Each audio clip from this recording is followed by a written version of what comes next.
So it has been a busy last month or so for the Chicago Bears, to say the least. And there's been a lot of talk. I've heard so many pro analysts say things about them. I've seen mock drafts, but so many people have this team wrong. I mean, if you saw Mel Kipers' latest mock draft, he has things completely wrong, to say the least. So in this video, I actually want to talk about the draft. I want to update y'all about everything going on with this team right now. I want to talk about if Caleb Williams has enough weapons and so much more. But before I begin, I would really appreciate it if you would drop a like and subscribe. It only takes 5 seconds, plus you can always change your mind. We are on the road to 50,000 subscribers, and with your support, I believe that we can get there super fast. Alright, so I'm just going to get straight into some of the info. The Bears recently signed wide receiver DeAndre Carter, a move announced over the weekend and made official on Monday, March 17th. And he was signed to a 1-year deal. Carter played under Cliff Kingsbury and alongside rookie QB Jaden Daniels, recording a career-high 45 receptions for approximately 500 yards and 3 touchdowns. He operated primarily as a slot receiver. He's 5'8", 193 pounds, and he excels in short-range routes like curls, slants, and outs. He spent the 2023 season with the Philadelphia Eagles and his first 4 NFL seasons from 2018 to 21 with the Atlanta Falcons, where he developed into a reliable role player, and in 2022, his final year with the Falcons, Carter was a borderline starter due to a thin receiver room featuring Drake London and minimal depth. He achieved 40+ catches and 500 yards, a mark he replicated in 2024 with Washington, and he slowly but surely is becoming a very reliable player. He's obviously not a wide receiver 1 or 2 like DJ Moore or Rome Odunze, nor a 1,000-yard receiver, but he fills the number 3 slot effectively. His strengths include quick underneath routes, curls were his most targeted route in 2024, and he has a notable yards after catch ability and also solid elusiveness. He forced 10 to 11 missed tackles last season, matching stars like Terry McLaurin and even Justin Jefferson. His signing suggests DJ Moore and Rome Odunze will primarily play outside, leveraging their verticality, while Carter handles the dirty work over the middle. This really does complement Ben Johnson's scheme, which doesn't require elite wide receiver depth, but thrives with defined roles. So let's take a look at what the current depth chart looks like. So at wide receiver 1, obviously there's DJ Moore. He's an established outside threat, and in 2024,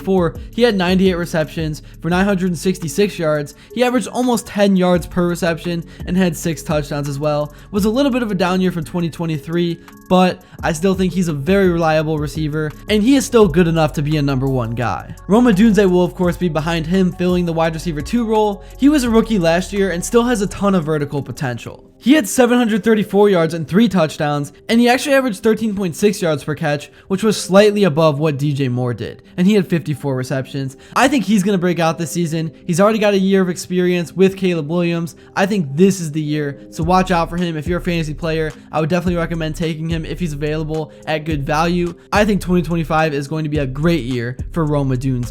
At wide receiver 3, I already talked about that. It's going to be DeAndre Carter. He's a slot specialist. Tyler Scott is the number 4 guy. He's a speedy depth option, and then others include practice squad returnees like Colin Johnson, Maurice Alexander, and John Jackson, who offers minimal impact. I think this group definitely provides the bare minimum for Ben Johnson and Caleb Williams to succeed. They draw some parallels to Johnson's Detroit Lions offense with Amon-Ra St. Brown, Jamison Williams, Tim Patrick, Khalif Raymond, those guys. I'm not saying they're up to that standard. Obviously, they're still a little bit behind. I mean, it's the Chicago Bears, and the Lions are Super Bowl contenders, but still, I think there's a lot of talent, and there is a lot for Caleb Williams to work with, even right now before the draft has even started. And there still are a few more potential additions that I want to talk about. First is Rondale Moore. He was a 2nd-round pick in 2021 by the Arizona Cardinals out of Purdue. He's a small, speedy slot receiver, standing at 5'7", 180 pounds, a little bit undersized, but he had modest production before a season-ending injury in the 2024 preseason with the Falcons, and he is going to be looking to bounce back. I would not mind at all if the Bears signed him, and it would basically be for nothing because of the injury concerns. Obviously, those lowered his value a lot. And then another guy I was gonna say the Bears should have gone and got was Mecole Hardman, but he just recently, like an hour ago,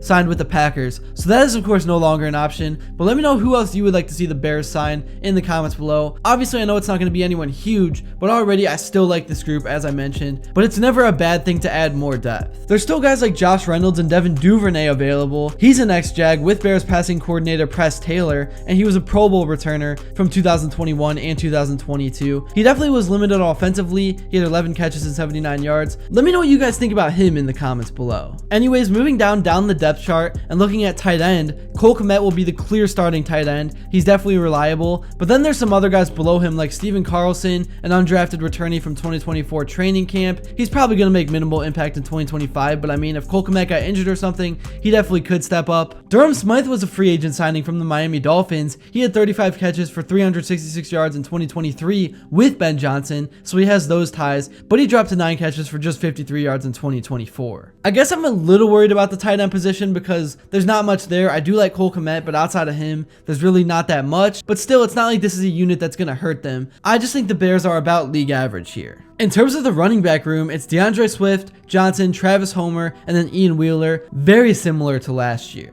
Swift was so close to 1,000 yards in 2024. I think he's capable of having 4+ yards a carry with a better offensive line. And then Johnson had 350 yards as a rookie. He's definitely poised for more towards 500 yards this season. I'm excited to see what he can bring to the table. And then Wheeler is an undrafted 2024 rookie. He's unproven, but still has a lot of upside. But nonetheless, the Bears have a functional trio. They're lacking elite talent, but it's not a glaring weakness. And in the draft, there is someone I'm about to talk about that could change everything. And I think you guys probably already know who I'm thinking about, but we'll get to that in a second. In terms of guys that are available to get in free agency right now, there's Jamal Williams. He played with the Saints and the Lions. He has Ben Johnson ties. He could be a reliable RB3, and he's just a leader, man. I remember that clip from, I think it was Hard Knocks, where he was giving that motivational speech. He was like, if you want to piss like a puppy, stay on the porch. Sorry, that was corny when I say it. Obviously, it was better when he said it. But he's a leader. He's a guy that people look up to. He can motivate the team.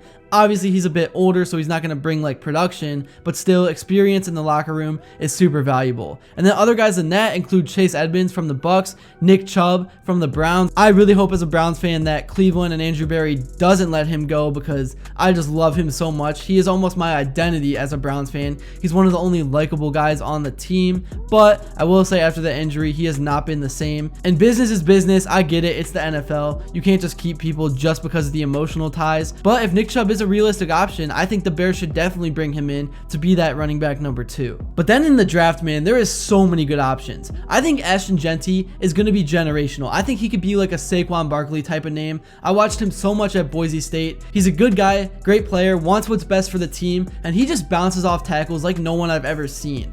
Obviously, I'm only 20 years old, so I haven't seen like the Emmitt Smith. I wasn't around back then for all that, so you guys can roast me in the comments below. But I have not seen anything like him. He is just insane. I think the Bears should do whatever it takes to draft him. But in the later rounds, I obviously like Travion Henderson. I'm an Ohio State fan. Quinshon Judkins is good as well. There's Caleb Johnson. There's a ton of potential options to get later if the Bears don't want to use the top pick on Jeanty. But yeah, man, if the Bears front office can get this right, Caleb Williams is going to have so many weapons to work with. It's no longer his rookie season. He's got a little bit of experience under his belt, and I can't wait to see what Ben Johnson cooks up because this is a real offensive coordinator. This is an aggressive one. I think that Caleb Williams is going to thrive in this system. This is going to be the best season he's ever had, college or pro. I think the Bears are well on their way to making the playoffs, but I don't want to speak too soon because I know Bears fans probably get pissed off when people say this because it's like the same story every offseason. They get pieces, people hype them up, and then they underperform. But really, if the Bears do get Jeanty, if they can solve the running back room,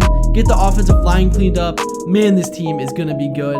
I really do believe that. But that's really all I have to say for this video. Let me know what you guys thought in the comments below, and if you enjoyed, please be sure to drop a like and subscribe because your support truly does mean the world. And also, let me know what you'd like to see next, and until then, I will see you all later.